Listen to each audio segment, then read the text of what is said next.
নতুন ক্লাসে তোমাদের সকলকে অনেক স্বাগত জানাই। আজকের ক্লাসে আমি পশ্চিমবঙ্গ উচ্চ মাধ্যমিক শিক্ষা সংসদ কর্তৃক প্রদত্ত রাষ্ট্রবিজ্ঞান সেমিস্টার 2 এর একটি নমুনা প্রশ্নপত্র নিয়ে হাজির হয়েছি। অর্থাৎ তোমাদের সেমিস্টার 2 এর রাষ্ট্রবিজ্ঞানের প্রশ্নপত্র কেমন হবে সেটি পশ্চিমবঙ্গ উচ্চ মাধ্যমিক শিক্ষা সংসদ থেকে একটি নমুনা প্রশ্নপত্র তোমাদের জন্য দিয়েছে। সেই প্রশ্নপত্রটি আমি তোমাদের সামনে হাজির করছি, যার পূর্ণ মান হচ্ছে 40। প্রশ্নপত্রটি তোমরা দেখে নাও। বিভাগ ক থেকে 2 নাম্বারের তোমাদের 5টি প্রশ্ন লিখতে হবে। 2 × 5 = হচ্ছে 10। তো এখানে তোমাদের 2 নাম্বারের 5টি প্রশ্ন কি কি রাখা হয়েছে দেখো। 1 নম্বর, আইনের 2টি বৈশিষ্ট্য উল্লেখ করো, অথবা ন্যায় সম্পর্কে ইমানুয়েল কান্টের বক্তব্য কি। 2 নম্বর, সাধারণ ইতিহাস কিভাবে জাতি গঠনে গুরুত্বপূর্ণ ভূমিকা পালন করে, অথবা জাতি ও রাষ্ট্রের 2টি পার্থক্য লেখো। অর্থাৎ তোমরা দেখতে পাচ্ছ যে তোমরা প্রতিটা প্রশ্নের সাথে, বেশিরভাগ প্রশ্নের সাথেই তোমরা অথবা পাচ্ছ। প্রতিটি প্রশ্নের সাথে না পেলেও বেশিরভাগ প্রশ্নের সাথেই তোমরা অথবা পাচ্ছ। পরে 3 নম্বরের প্রশ্ন, সর্বাত্মকবাদের 2টি বৈশিষ্ট্য উল্লেখ করো, অথবা প্রত্যক্ষ গণতন্ত্র বিলুপ্তির 2টি কারণ উল্লেখ করো। পরবর্তী প্রশ্ন, মৌলিক অধিকারগুলি স্থিতিশীল কিন্তু নির্দেশমূলক নীতিগুলি গতিশীল কেন।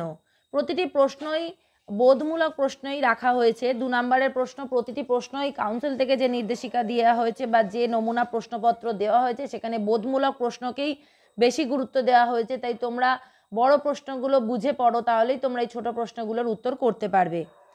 পরবর্তী 5 নম্বরের প্রশ্নে চলে যাচ্ছি। নির্বাচন কমিশনের 2টি ত্রুটি উল্লেখ করো। নির্বাচন কমিশনের 2টি ত্রুটি উল্লেখ করো। এগুলো প্রত্যেকটি ছিল 2 মার্কসের প্রশ্ন, যেগুলো 2 × 5 অর্থাৎ 10 নম্বর তোমাদের বিভাগ ক থেকে ছোট প্রশ্ন লিখতে হবে। এরপর আমরা বিভাগ খয়ে চলে আসছি। বিভাগ খয়ে তোমাদের 4 নম্বরের 3টি প্রশ্ন লিখতে হবে। 4 × 3 = 12। তোমরা দেখে নাও 6 নম্বরের যে প্রশ্নটি এখানে আছে সেই প্রশ্নটি দেখে নাও, যার পূর্ণ মান হচ্ছে 4।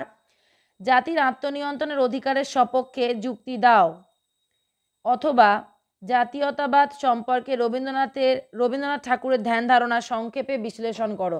তোমাদের আমি একটি রাষ্ট্রবিজ্ঞানের সাজেশন দিয়েছি সেমিস্টার 2 এ ক্লাস 11 এর জন্য রাষ্ট্রবিজ্ঞানের একটি সাজেশন দিয়েছি। যারা এখনো পর্যন্ত সেই সাজেশনটি দেখোনি তারা দেখে নাও, এবং কাউন্সিলের যে নমুনা প্রশ্নপত্র সেটি আজকে তোমাদের সাথে শেয়ার করছি। তোমরা প্রশ্নগুলো কোনগুলো গুরুত্বপূর্ণ সেগুলো নিশ্চয়ই তোমরা বুঝতে পারছো। তোমরা দেখে সেভাবে পড়াশোনা করো, আশা করি তোমাদের পরীক্ষা ভালো হবে। এবং যারা আমার PDF নোটস পারচেস করতে চাও বা অনলাইন বা অফলাইন ক্লাসে জয়েন করতে চাও তারা স্ক্রিনে দেওয়া নম্বরে অবশ্যই যোগাযোগ করে নিও। পরবর্তী প্রশ্নে চলে যাচ্ছি। সংবিধানের মৌলিক অধিকার লিপিবদ্ধ করার প্রয়োজনীয়তা উল্লেখ করো। সংবিধানের মৌলিক অধিকার লিপিবদ্ধ করার প্রয়োজনীয়তা উল্লেখ করো। পরবর্তী প্রশ্ন 8 নম্বরের প্রশ্ন, নির্বাচন কমিশনের 4টি প্রধান কাজ উল্লেখ করো। নির্বাচন কমিশনের 4টি প্রধান কাজ উল্লেখ করো। পরবর্তী অথবাদি একটি প্রশ্ন রয়েছে দেখো, ভারত সরকার নির্বাচনে PR সিস্টেমের পরিবর্তে FPTP সিস্টেম গ্রহণ করেছে কেন। এটিও একটি বোধমূলক প্রশ্ন। ভারত সরকার নির্বাচনে PR সিস্টেমের পরিবর্তে FPTP সিস্টেম গ্রহণ করেছে কেন। এটি আমাদের বিভাগ খ এর প্রশ্ন শেষ হলো। এবার আমরা চলে যাচ্ছি বিভাগ খ। বিভাগ গ। বিভাগ ক এবং খ হলো। বিভাগ কয়ে আমরা 2 নম্বরের প্রশ্ন, সংক্ষিপ্ত যে 2 নম্বরের প্রশ্ন সেই প্রশ্ন দেখে নিয়েছি। তারপর বিভাগ খয়ে আমরা 4 নম্বরের প্রশ্নগুলো দেখে নিয়েছি। এরপর বিভাগ গ, যেখানে প্রতিটি প্রশ্নের মান 6। 6 নম্বরের 3টি প্রশ্ন আমাদের এখানে লিখতে হবে। 6 × 3 অর্থাৎ 18। এখান থেকে থাকছে বিভাগ গ থেকে থাকছে 18 নম্বর। 18 নম্বরের প্রশ্ন 18 নম্বরের জন্য আমরা বিভাগ গয়ে আমাদের টোটাল 3টি প্রশ্ন লিখতে হবে। তোমরা দেখে নাও সে প্রশ্নগুলো কি কি।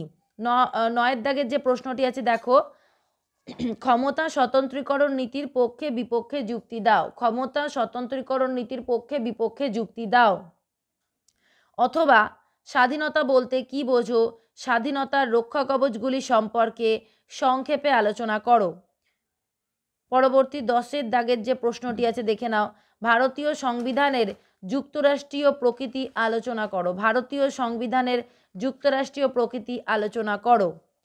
পরবর্তী আমাদের 11 দাগের যে প্রশ্নটি আছে দেখে নাও, গান্ধীজির অহিংস সত্যাগ্রহের ধারণাটি ব্যাখ্যা করো। গান্ধীজির অহিংস সত্যাগ্রহের ধারণাটি ব্যাখ্যা করো। অথবা দিয়ে একটি প্রশ্ন আছে, দেখো, স্বাধীনতা সম্পর্কে নেতাজির ধারণা ব্যাখ্যা করো। স্বাধীনতা সম্পর্কে নেতাজির ধারণা ব্যাখ্যা করো।